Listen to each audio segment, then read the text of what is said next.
People often cite the higher costs of EVs as their main reason for choosing a combustion vehicle for their next purchase. Even with a clear case proving that many EVs have a lower total cost of ownership, the higher sticker price is a barrier for many car shoppers. Welcome to another episode of Canada Talks Electric Cars.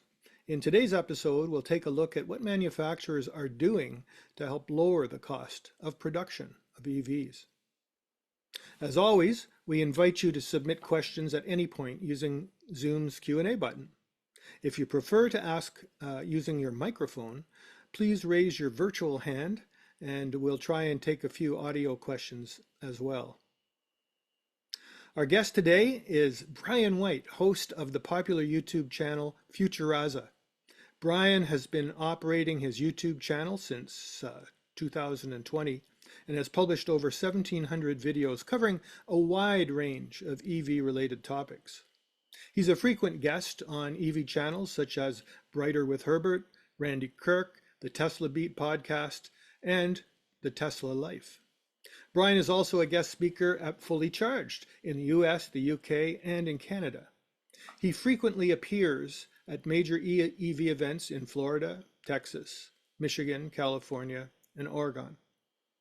The reason for Brian's popularity is his depth of understanding about a variety of EV-specific subjects, such as manufacturing batteries and supply chain logistics, and because, as he says, the only people who know more about the factories he covers are bound by non-disclosure agreements.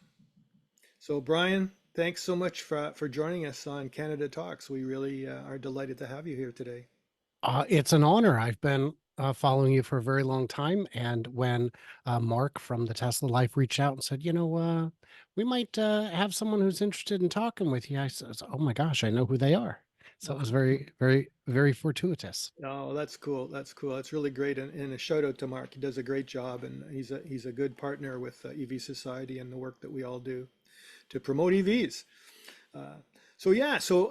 Cost of EVs, right? It's a big topic. We're hearing about tariffs now and also all manner of things because of relating to cost of EVs. But ultimately, we do want to see costs of EVs come down.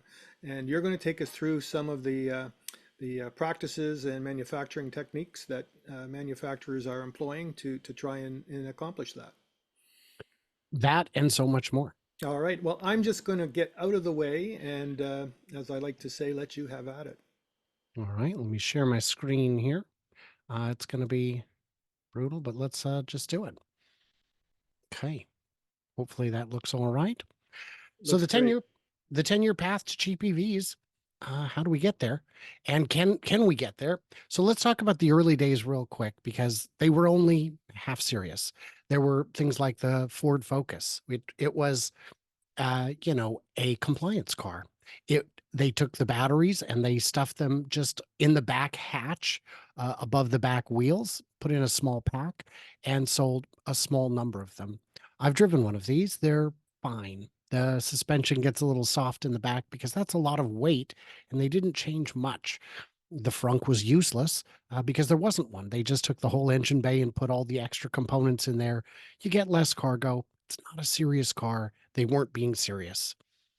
You get something more serious like a BMW i3. This was a purpose-built car. This was from the ground up. People like Sandy Munro looked at this car and said, these are going to be the leaders in 10 years. If they continue with this program, they're going to dominate, because for a first effort, it's really good. But the problem was they weren't serious. They didn't continue with the program, and it just kind of fizzled out. They've stopped making them, apparently, but you'll still see a lot of them on the road because people who own them love them. I thought Nissan would be the leader. 2010, they came out with the Leaf. It was ugly, and it was kind of expensive, but a lot of people got them on insane lease deals because they just needed to move a bunch of units to get their fleet fuel economy back in line. But it wasn't serious. It wasn't pretty. It wasn't powerful. It wasn't compelling. For a long time, it didn't have serious range. And they still make them. 570,000 of these were sold as of February of 2022. Not a serious effort, though. And the problem what we have with all these cars is that while they were reasonably affordable to buy, They were not cost effective. The companies were losing money on these because they weren't being serious. Now we could go back further to the EV1, which is just a whole different missed opportunity, but we're trying to stick to the modern era. Chevy Bolt, what a great car. But again, the problem was they lost money on every one they sold. That's not serious. The fact that they leaned so heavily on LG to make them, it was developed and manufactured with LG. LG was basically married to them on this. They didn't take any of the lessons learned and move them forward to new vehicles. They didn't sell in high volumes, and you can't get affordable until you build something with the necessity of it being affordable. So Tesla came out, they came up with some new innovations, some new ways to actually make the cars compelling and affordable to a degree. Now, this was the Model S, was their first mass-produced vehicle. It was supposed to be 60,000, and it really wasn't. They did come out with a shorter range version of it that got close. Before it was discontinued, the Model S got down to 69,420 US. Nice. And they had some innovations in it. The thermal management was new and more efficient. The batteries were in the floorboard. That was the first time that had been done. Things that a lot of companies have since copied because they work. And when you say affordable, but also 60,000 10 years ago, that doesn't sound very affordable, but it's a step in the right direction. And that's kind of the theme that we're going for here, is getting to affordability. As of March of last year, there were already 40 BEVs available in the US. And I imagine there's a substantial overlap with models available in Canada. This is just the list of companies that had two or more. And you can see Audi, Tesla, GM, BMW, Mercedes, Ford, Rivian, Honda, Hyundai, Nissan, Kia, Genesis, and Volvo. Not on this list because they only have one model, or ones like VinFast and Lucid. But there are a lot of good offerings. Mini is not on here. I think they were available at that time. There are a lot of good offerings. Some more affordable than others. Some downright cost competitive, or rather price competitive. The key is you have to make them profitably at some point, and that's what we're getting to. So in Europe, these numbers are out of date, but market share was already growing substantially, even quick. And this is just a look at some of the cars that were available. That many models. That covers a lot of different things. I think the Outlander was a hybrid though, but the Audi is electric. There's a lot of good stuff in here. In the Chinese market, you'll see a lot of very cost competitive cars, some of which are even sold at a profit. BYD is margin positive overall if you include their hybrids. They no longer sell pure gasoline vehicles. They do sell a lot of hybrids because there's hesitance. And you could look at a hybrid as a compromise, or you could look at it as a gateway, a stepping stone. And a lot of people do.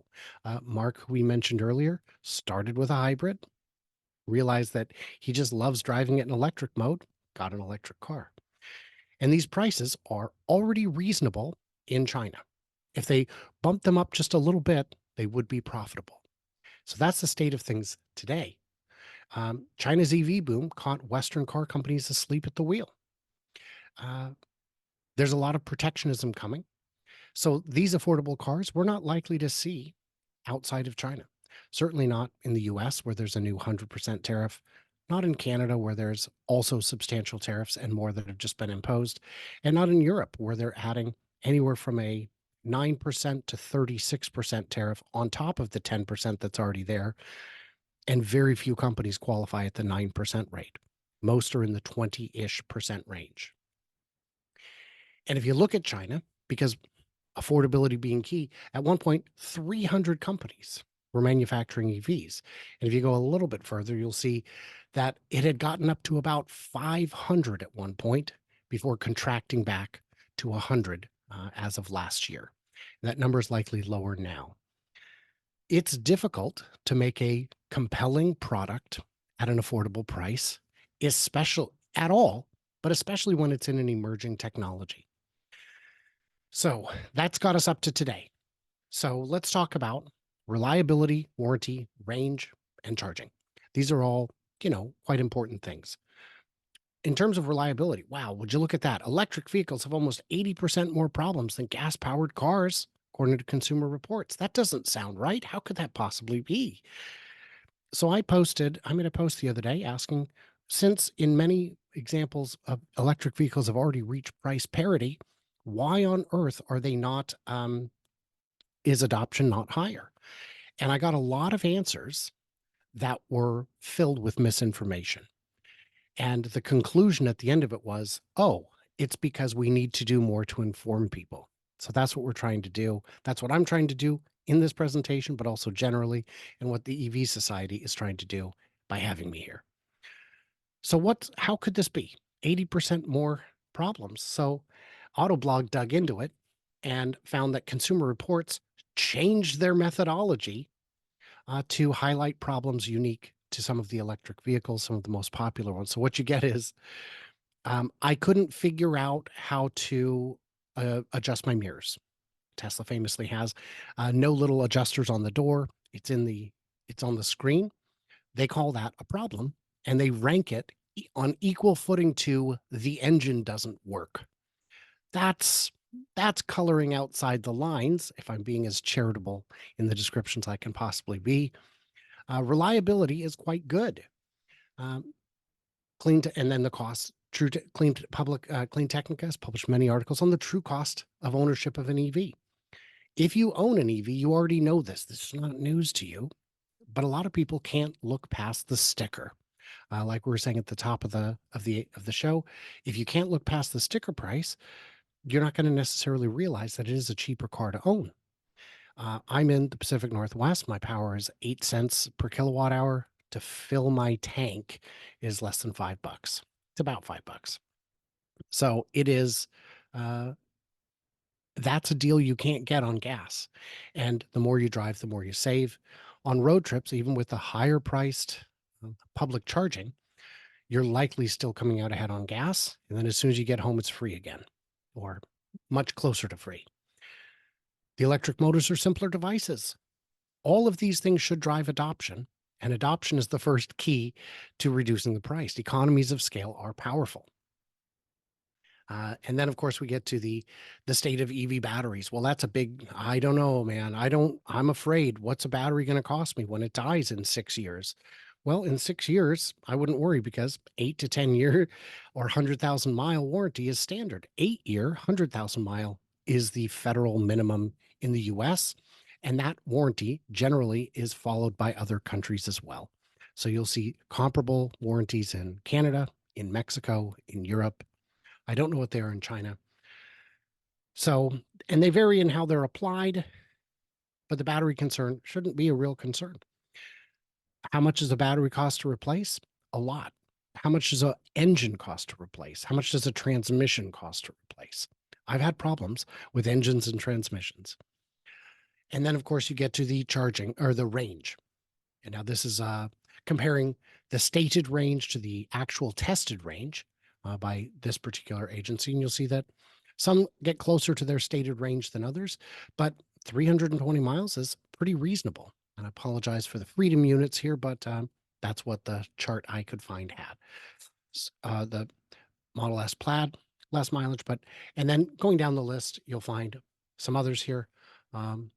And 2 to 300 miles, 250, 300. And then, of course, middle of the list, bottom of the list, you've got, your MX-30, which was a very sad compliance car, the BMW i3S, which was adorable, but never really updated. And yeah, some others that are less compelling. And then there's the charging. I'm just worried there's not going to be enough charging, especially if you look at this map. I pulled up a site called PlugShare. I imagine a lot of viewers are already familiar with it, but if you don't drive an EV or you've never heard of PlugShare, PlugShare is a good one. You can filter by all kinds of different metrics. You can see how many chargers there are in different places, but look at all these wrenches. These are all ones that are, for some reason, offline. Well, the more you zoom in, the more you'll see, but that's not the real trick here. The real trick is I tricked you. You can filter by free charging only. This is only a list of free chargers. Well, I'm worried about, charging. Okay, find me a gas station that gives out free gas, even if it's a teaspoon. I've never seen it. These are not high-speed chargers, almost never. Sometimes they'll be level 2, sometimes they'll only be level 1. But if you're going to be at a place and shop for a couple hours and you get back more juice than it took you to drive there in the first place, you're coming out ahead. At the mall near me, I say near me, an hour from me, they have level 3 chargers, but next to it they have a bank of level 2 chargers that are free. I've stopped there sometimes when I go to the airport, and I'll see people just parked there, middle of the night, just taking a nap and getting some free electricity. Show me a place with free charging, with free gas, and I'll be impressed. It's not something I'm familiar with. And again, if you zoom in on these maps, like this is just around the Portland area. This is with all the filters turned off. No filters, just everything. Show me everything. And it is thick. Now, some of these, again, are slow. Some of these are at a specific business or a hotel or a library or a grocery store, but charging is everywhere. And I did see people who would say to me with a straight face, until there are more chargers than there are gas stations, it won't count. And I don't mean more locations, I mean more handles, because electric vehicles charge slower, therefore we need more handles. And I said, well, I've got very good news for you, my friend, because every outlet in the country, in the world, is already an EV charger. You've got 100 of them in your own house. So where are we going to be in 3 years? Now, this is where we start talking about how we can get the prices down. What's going to get better? What is the future over the next 3 years? This is the near term. This is things that are already in the works that we can already see over the edge, just over the horizon. Don unveils million-mile battery in groundbreaking article. Jeff Don is a very well-regarded battery research scientist. Um, this article is not terribly new, and it shouldn't be surprising. This is in regards to LFP batteries, lithium iron phosphate, the ones that don't use cobalt, the ones that don't use nickel, the ones that use minerals that are very abundant all over the world, ones that aren't all locked up by any particular mining conglomerate. If you look here, 4 million mile battery. This is 2 years ago. The same, the same chemistry, reworked a little bit, almost 6 million kilometers. That's a lot of life. And CATL has already got a battery that is production ready. That's set to last 1 million miles or 15 years. And they're going to put a warranty on it for 1.5 million kilometers or 15 years. A 15-year warranty. That's the last battery you'll ever need. And well, yeah, but what if it dies after 15 years? Replace it, I guess. I mean, 932,000 miles. Guys, we're there. The tech is there. These are very difficult items to engineer, but once you've got them dialed in, they're very simple devices. There's no moving parts. This is how you get the cost down. This is how you get secondhand EVs that won't die, where you can just replace the shocks and struts or whatever it is you need, the door handles, and it'll just keep going. And of course, when it can no longer go, when it's in an accident, if the battery pack is intact, you pull it out and you use it off grid. You put it in an antique.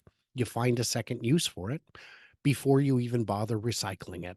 And when you do recycle it, if the pack is damaged and it can't be reused, the minerals in it are worth more than nothing. You would just send it to a recycler. You'd probably get paid something for it. So will the warranties get better? Drivetrain warranties, powertrain, the battery, probably. We've already seen it a bit there. Once we know they're not going to break, sure, put a longer warranty on it. Why not? And then we're talking range over the next 3 years. Are we going to see longer range? Probably. Batteries are still getting better, which means you can have two benefits. You can make a slightly smaller pack to go the same distance, which is cheaper, or you can put the same pack in it to go a longer distance at the same price or less. So do you want more range or lower price or both? The answer over the 3-year horizon is you're probably going to get both. especially if um, incentives remain such as they are in a number of countries around the world where batteries are made and minerals are extracted. And then the question about range is, how long does the battery need to actually last? How many miles do you actually need to go? As long as it can outlast your bladder, you're fine, because you got to stop eventually. So now we're looking out 50 future EVs worth waiting for by the end of the decade. And these are ones you should be excited for. Now, this doesn't look cheap. This doesn't look cheap. None of these look cheap. These all look pretty fancy, but that's because we're talking about the ones that will make you excited. Remember, with any racing program, Formula One, NASCAR, a lot of them, the innovations that start on the racetrack make their way into the vehicles. It might take 10 years, but they do make it. The safety features, the efficiency, all of the things that matter to the highest degree on the racetrack matter uh, a little bit less on an individual car. But if you're making 1 million or 10 million of them, every ounce counts. And that's where we get some more exciting things. And these will likely spur adoption. So it just kind of works. More exciting cars. These are a little more exciting to me because things like the R2, R3, and R3X in the Jeep are filling a new part of the market that hasn't really been addressed. Those are areas that need to be addressed in order to have a complete lineup. And then, of course, on the charging network itself, this is an older article talking about the first tranche of chargers going out. And the second round of awards is now open. And I've seen people complain, well, they only made 8 chargers. Well, no, they only finished 8. It takes time to go out to bid, accept the bids, permit, build, and electrify. They're sufficiently far along enough that the second round is open for bidding. So what we're looking at, I live in Mexico, I live in Canada, I live in Europe. Why would this matter to me? Economies of scale. If a company is going to make 500,000 new chargers, the technology is going to get really dialed in. It's going to become a commodity. It's going to become affordable. It's going to become something that gets out to everyone, just like we were talking about with Formula One racing engineering. So incentives, where are those going to be in 3 years, 5 years? It's possible they'll remain. It's likely they will not.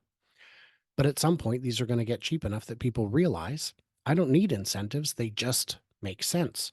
And it could be what we see in a lot of countries is they'll start with incentives and give those to all the early adopters. And at some point, they say, okay, no more incentives. Now we're going to just tax the behavior we don't want. If you still want to do the thing that we don't want you doing, you can, but you're going to pay a little extra.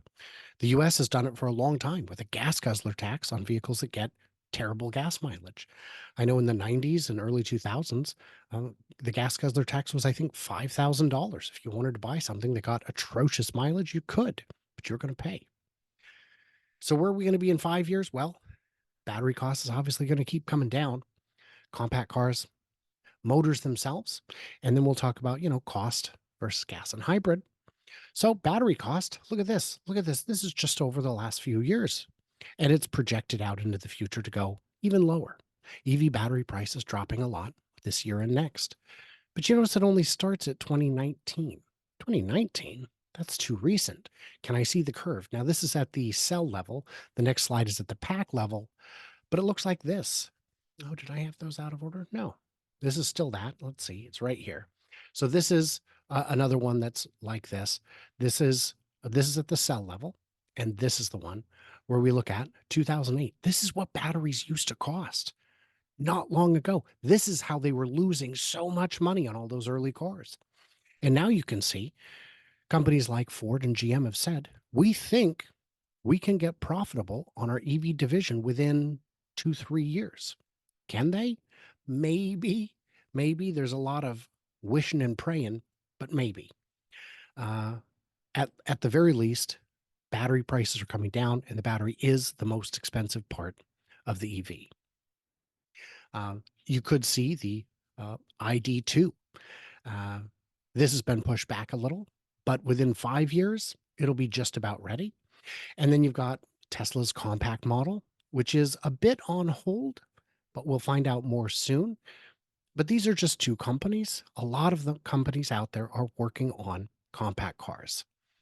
And then we've got this intermediate compact. That's what I call it. I don't mean intermediate in terms of size, though that's also true. I mean intermediate in terms of time frame, where they said, you know what, we think we can make a smaller version of a 3 or Y on the existing line and get it out pretty quick. That's something Tesla, famous for their delays, is very good at. When they took the Model 3 and said, we're going to use most of it and make a Model Y, the time from the day they announced it to the day they released it was 365 days. It just didn't have much fanfare because they knew it was going to outsell the Model 3 to a degree that would be comical. When they took the Model 3 line and duplicated it into China, they got it up and running in under a year. When they duplicated the Model Y line into China, they got it running in less than a year. And they saw similar successes in Berlin and Texas. When they're doing something that's exactly or nearly what they've already done, they're very quick. They could have an intermediate compact out mid 25, late 25. That'd be a slightly smaller, slightly cheaper car. But the next step is let's get rid of the rare earth materials. There's a company here that got rid of rare earth metals in their electric motors. That's going to bring down costs, but it's also going to allow for more scale. You might not get the same horsepower, but you don't always need it.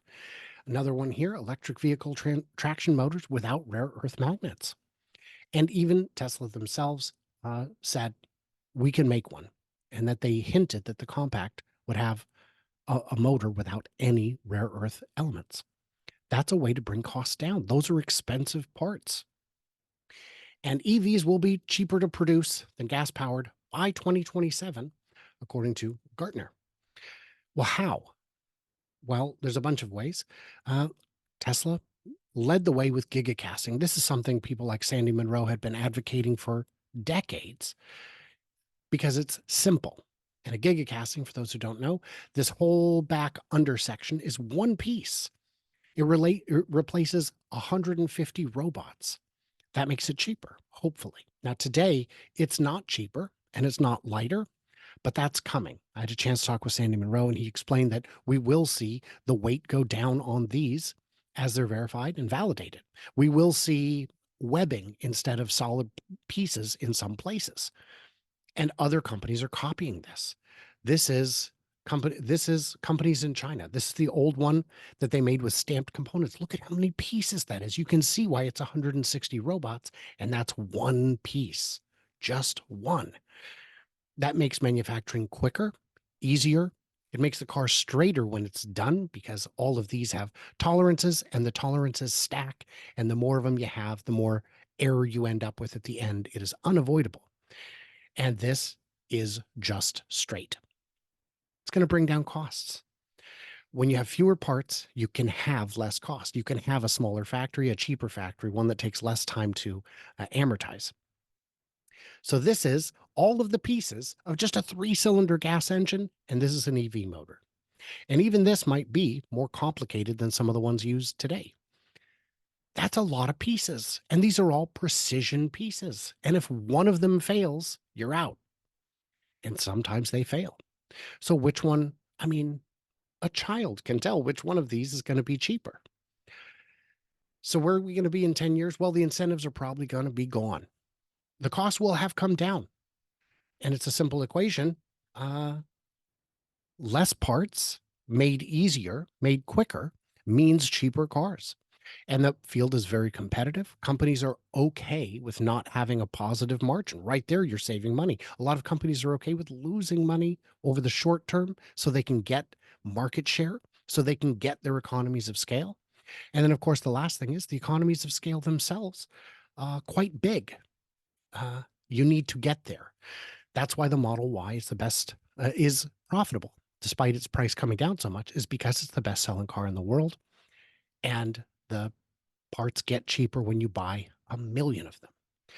So what is the other simple equation? Well, if you're looking to, should I buy a car now? Should I buy a car later? Do you need a car? And if you do, then please consider an EV because there are online calculators that will tell you what your savings will be. That will say, hey, how much is your power per kilowatt hour? They plug that in. How much is your gas where you live? Plug that in. Here's how many miles you drive. Here's your savings. And it's very hard to find home power rates that are not competitive with gas anywhere in the world that I have seen. Because places with high electricity rates also have very high gasoline costs. So do you need it? Is it going to say, well, but it costs 5,000 more? Well, does it?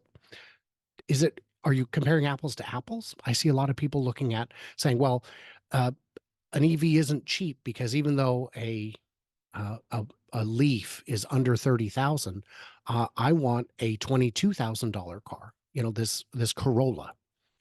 Are they comparable cars? Maybe, maybe not. Um, it's going to come down to you, I guess. And will they get cheaper? Absolutely. They're going to get cheaper. Keeping China out of the market is not the solution that a lot of people think it is, that the government thinks it is, because once those cars are exported to places like Europe, they are no longer cheaper. They're not actually cheaper than the local cars. They're up optioned so that they're very nice, so that they don't get a bad reputation as being budget cars. And the cost of transportation, the cost of the import tariffs, they're already BYD, the second largest or largest EV maker in the world, depending on the quarter and where we're at. When they sell cars into Europe, the price is such that they only have less than 2% of the market. Less than 2%. If all these rumors were true that China can just make cars for nothing, you would think that they would have a much bigger market than they do. So that's where all of that is at. They are getting cheaper and it is going to work. And there you go. That's my presentation. Awesome. Awesome, Brian. That's terrific. You covered so much material there. Where do we begin? Um, 57 slides, baby. yeah, I know. Well, there are a few things that came to mind, and before I bring Jason in with looking at some questions, I welcome everyone. By the way, be sure to put in your question, and Brian will take a shot at answering it. I did want to just comment. I had excuse me. I had a career in sales, and I learned pretty early on that sometimes when people raise an objection, giving a reason why they're not prepared to do something, it ain't the real reason. So I think it was the old Dale Carnegie who said that if someone raises an objection saying there isn't enough charging, so I'm not going to get an electric car, and it said, so if there was enough charging, would you get one? And then it's usually, well, no, because they're too expensive. Well, if they weren't too expensive, and you can just go down that path. So just something to be aware of for all of us who invariably meet folks who put up with some resistance to the thought of buying an EV. What they say might not actually be the reason behind it, and so we have to look for that. Um, yeah, this is fabulous. So, Brian, when do you think? How do you know? How does a country get to decide or should decide that incentives should go away? What's the tipping point, do you think?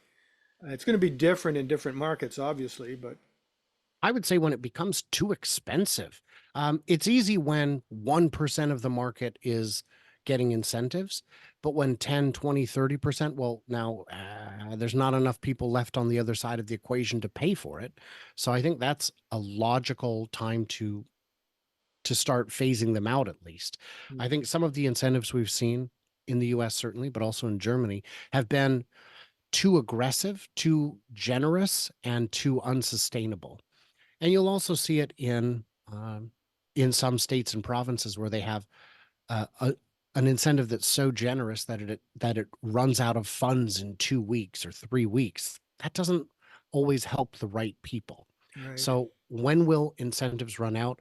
Um, when it's reached the point of inevitability, and you and there's no reason not to make the right choice anymore.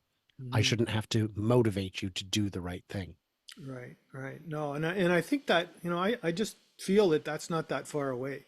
You're always going to have those diehards who say they won't change no matter what. And they're always the laggards. They'll be the last ones to finally make that change. But I just feel, my sense is talking with people and about EVs and the people in my own life that it's becoming closer and closer to that point when things are going to tip Well, because my cousin, there's my no cousin was reason the not to, yeah, right? Yeah. My cousin was the guy who said, I will never drive an electric car. But before that, he said, I would never drive a fuel injected car and I would never drive a car without a manual transmission. Well, he's done both of those other things because a lot of the cars he likes don't come with a stick anymore and everything's fuel injected. People, oh, I will never drive a car that's not that has a computer. My friend, that's all cars. All Mm. cars since the 80s have computers in them. And another guy who said, I won't buy a car unless I can fix it myself. Well, good news. I mean, you can fix any car, but they're all going to be complicated because they're modern devices. Yeah. Yeah. Some of us are old enough to have changed the tubes in our radio, but we don't do that anymore, do we? Yes. Well, the problem with a car that you can fix easily is that you're going to have to constantly. Good point. Good point. Okay, let's bring Jason in. Jason, we have some questions in the queue there. Thank you, Tim. Thank you, Brian. So I think we can start. We have an audience question from Shane. So we can kick things off. Shane, I have enabled audio for you. So you can come off mute and ask your question.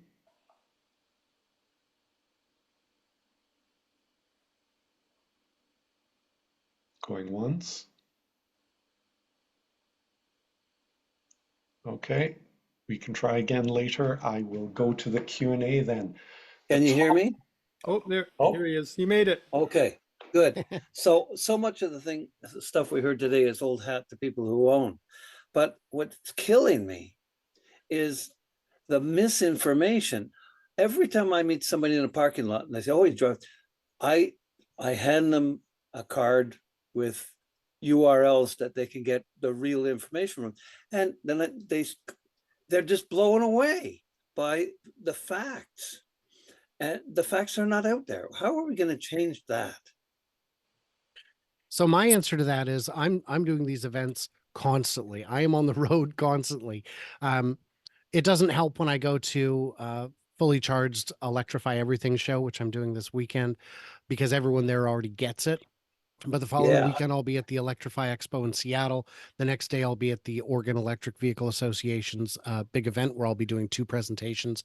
I get out there as much as I can, but how do we get the real information out there? I think it's just water cooler talk. We tell our friends, we tell our neighbors. I met a man who was driving a Toyota BZ4X, one of the least compelling of the electric vehicles, and I stopped him and asked why.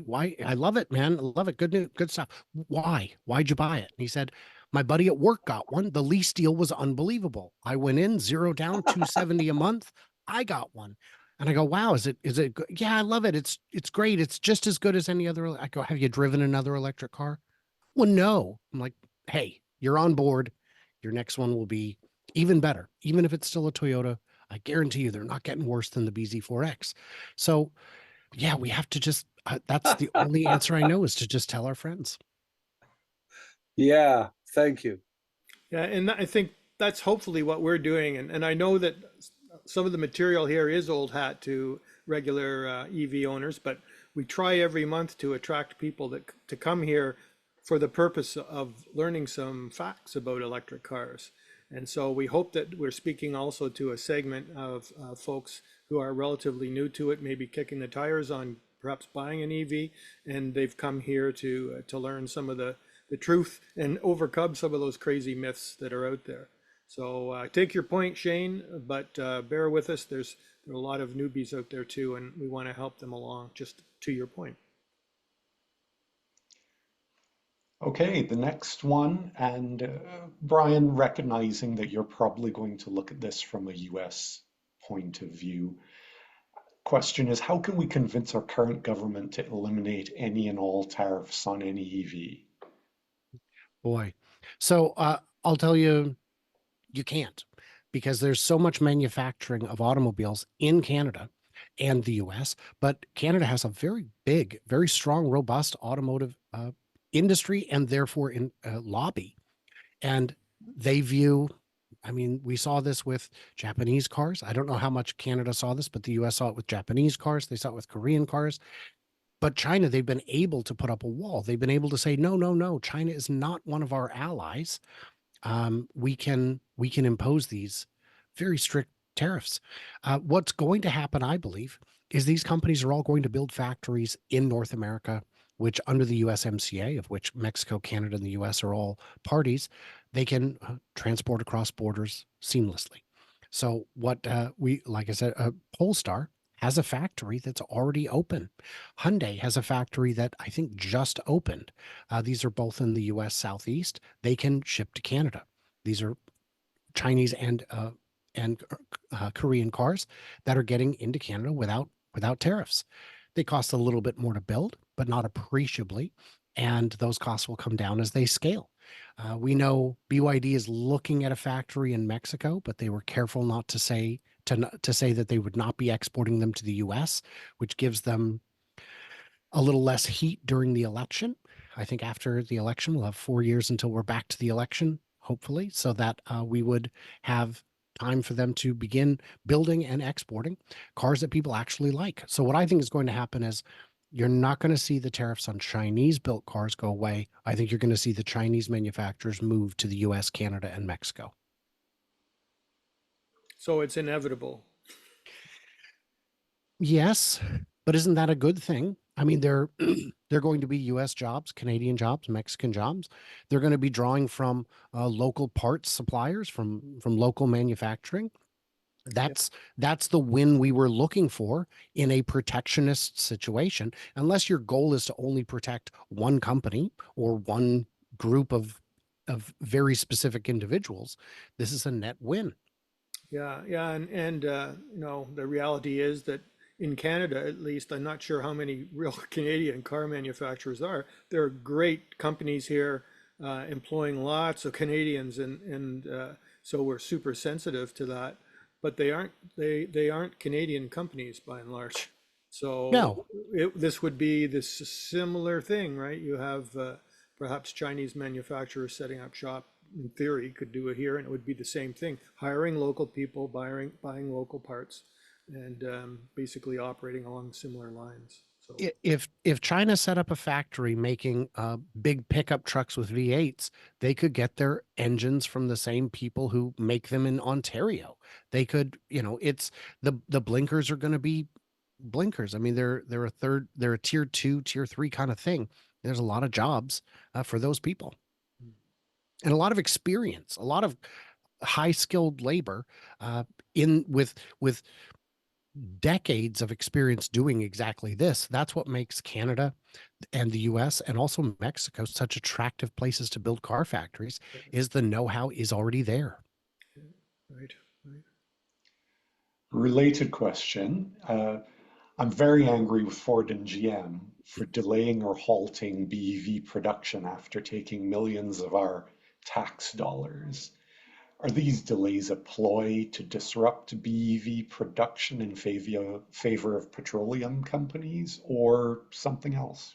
What do you It's think? not in favor of petroleum companies. Their relationship, I'm sure, is already a love-hate relationship. They need them, but the a car manufacturer tries to plan 3 years out for what they're going to be building, and they can't predict the price of fuel 3 years out. And as you've probably seen, when gas prices skyrocket, the SUVs and trucks stop selling as well, and people lean to the compacts, which aren't ready to go. And then as soon as gas prices come back down, the amnesia hits and they're buying the big stuff again, makes it very volatile. They would much rather have a smooth and steady supply. What's going on that I see is in the US, the IRA credit has got some perverse incentives in it. You can get just as much credit by putting a tiny battery in a hybrid as you can from building an entire BEV.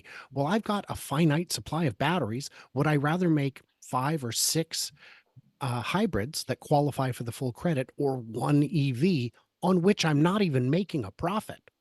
So this is a stalling tactic because it's worked so far.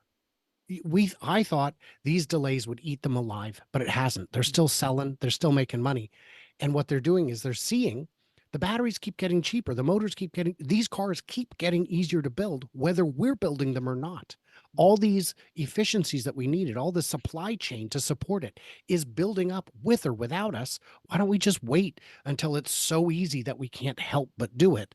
And that kind of feels like what we're seeing with Ford and GM is they're just kind of sitting out this round, letting everyone else beat each other up, and then they'll step in later and finish the last leg of the race, I guess. Is it going to work? I think all of these companies believe and maybe actually have the luxury of being too big to fail.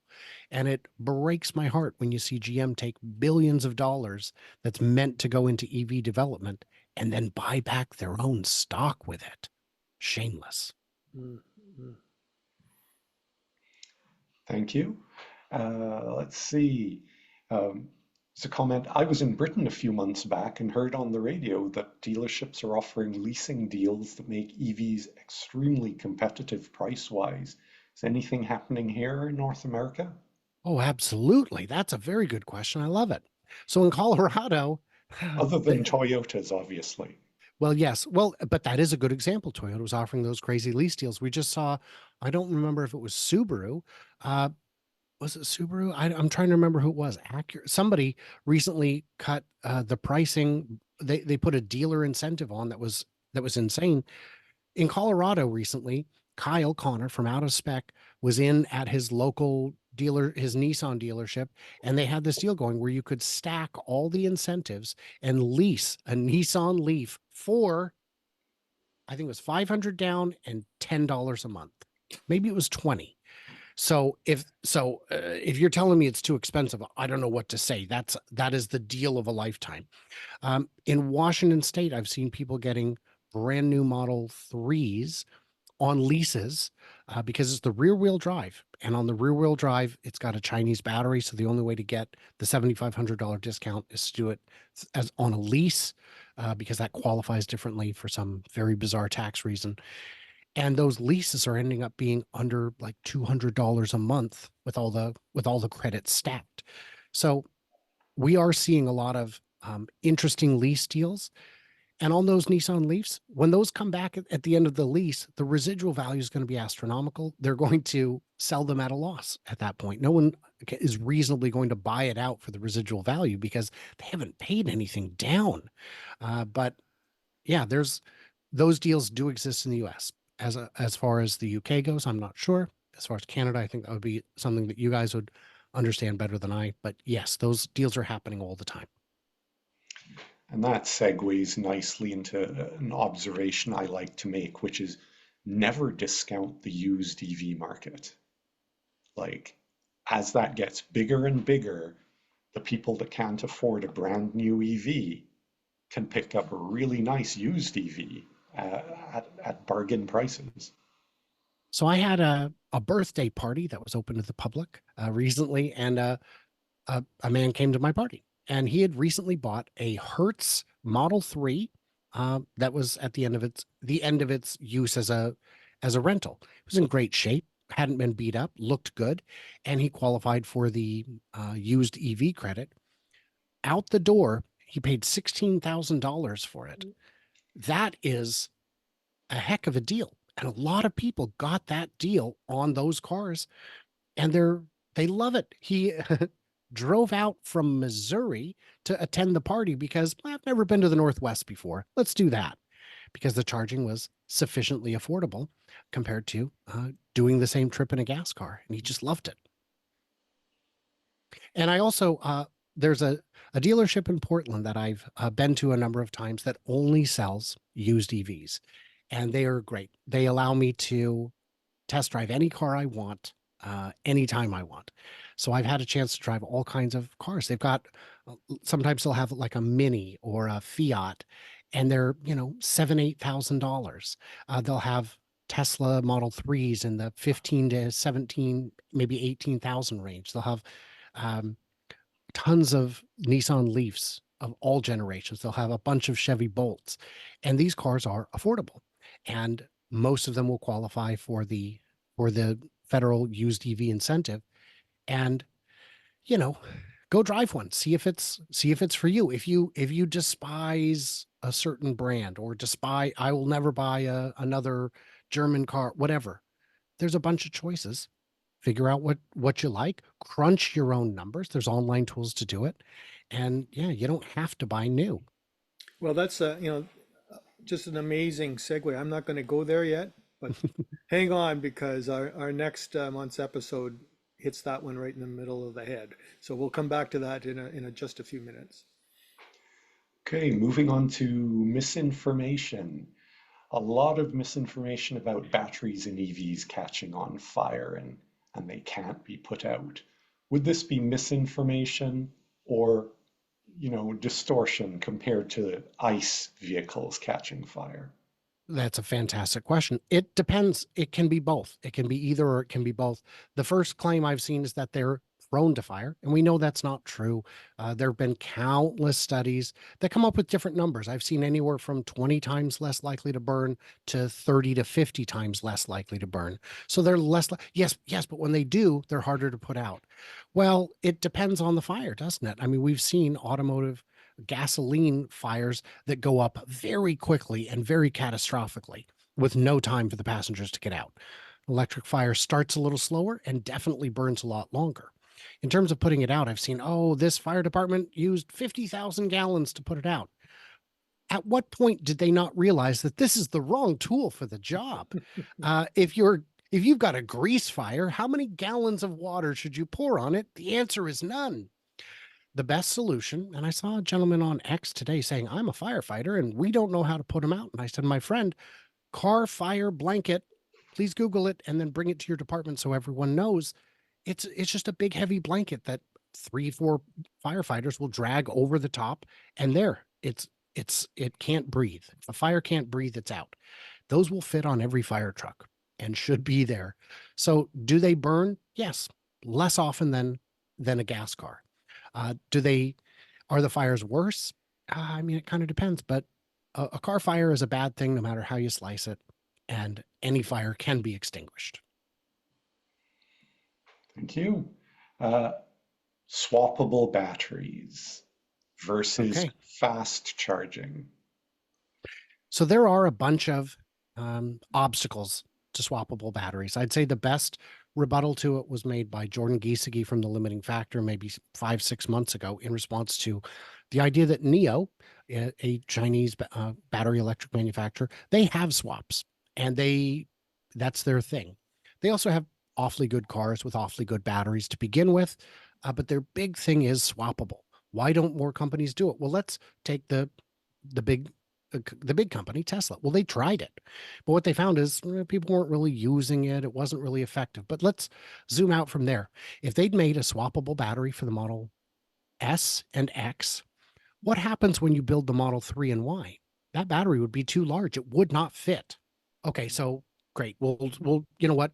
Let's just use a smaller battery like would fit in the 3 and Y and make it fit in the S and X where there's more room. Well, great, but now those don't have enough range. And now you come out with a Cybertruck. Now what battery do you swap? Are we going to have 3 different packs in every charging station, in every swap station? Are we going to have a surplus of that many batteries? Are we going to have $5 million of batteries in storage, or even $1 million, $2 million of batteries in storage, just so that we can do swaps? And I bought a short range battery, but you bought a long range battery. When I get there, I might end up with a long range battery because it's all they have, and they'll just, pretend it's smaller, software lock it.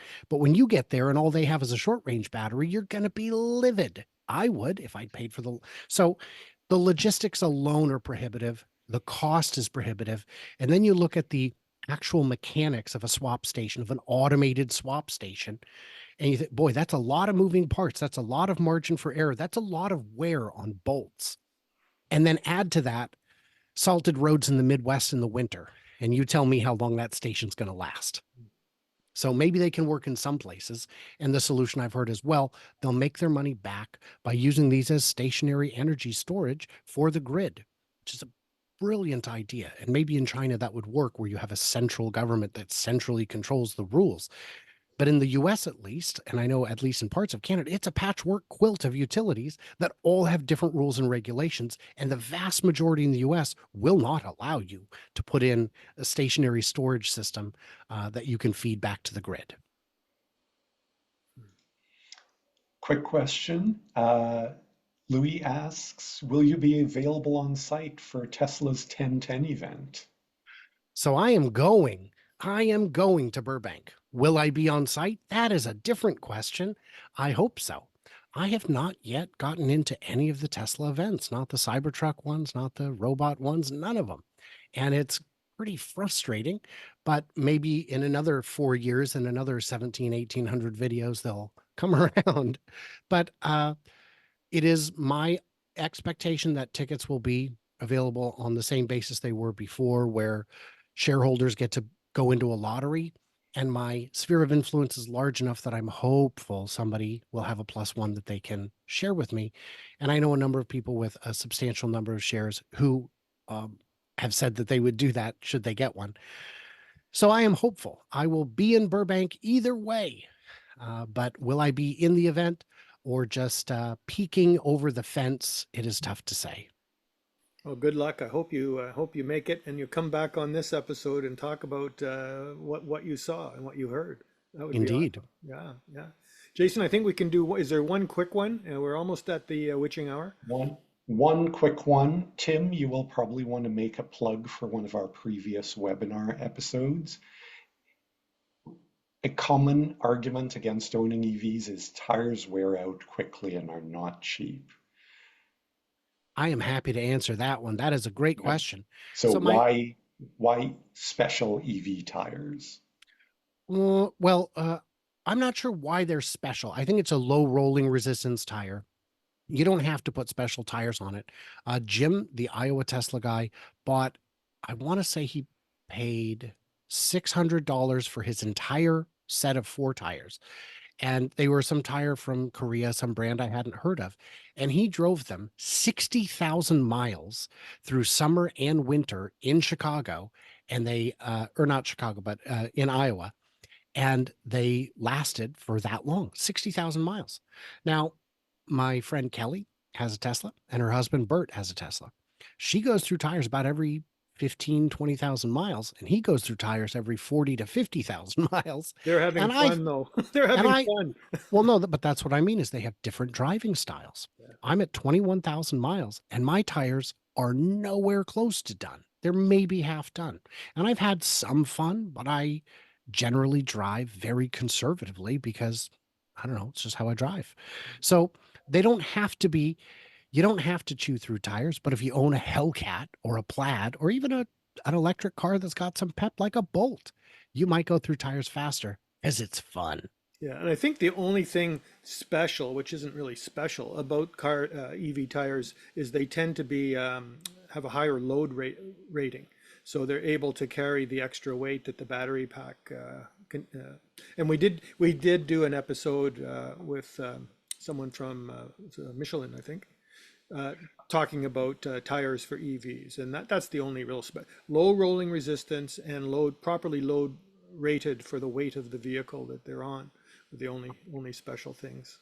I only need 30 seconds to get this out there, but I will point out that not all EVs are necessarily heavier than gas counterparts. A Model 3 Performance is within a dozen pounds of a BMW 3 Series. A Mercedes S-Class is the same weight as a Model S. They are the S500 and the Model S are the same weight. It comes down to who made the car. And the Hummer is too heavy. I don't even know what you'd compare it to. A Warthog, an armored vehicle. I don't know. A Brinks truck, maybe, but yeah, they're. I think these were all great, fantastic questions from the audience, and I thank you guys for that. Well, and thank you, Brian. Thank you, Brian. Yeah, we thank you because again, we're so lucky to get people like yourself to come on the channel and speak with us and share all that information. It's deeply, deeply appreciated. Happy to do it. Yeah, and thank you to the audience for your questions. Shane, you're the only one who raised your hand today. Good for you. Good to hear your voice. I think it's the first time I've actually heard your voice, so that's kind of cool. And Jason, thank you also for moderating and going through all those questions. And you also set it up for next month. So if you or someone you know is considering the purchase of a used electric vehicle, the next month's episode of Canada Talks Electric Cars will be of particular interest. What are the differences between shopping for a used EV or ICE vehicle?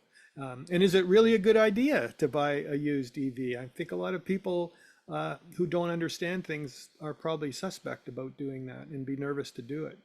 And yet I think over a third of the market only buy used cars. They'll only consider buying a used car. So if we don't address that segment of the market, we're missing out on a chance to get more EVs on the road. So next month we will address that topic, and we'll call that episode "Navigating the Used EV Market." And we're going to do something different. We're going to have a panel. Hopefully there'll be 3 folks.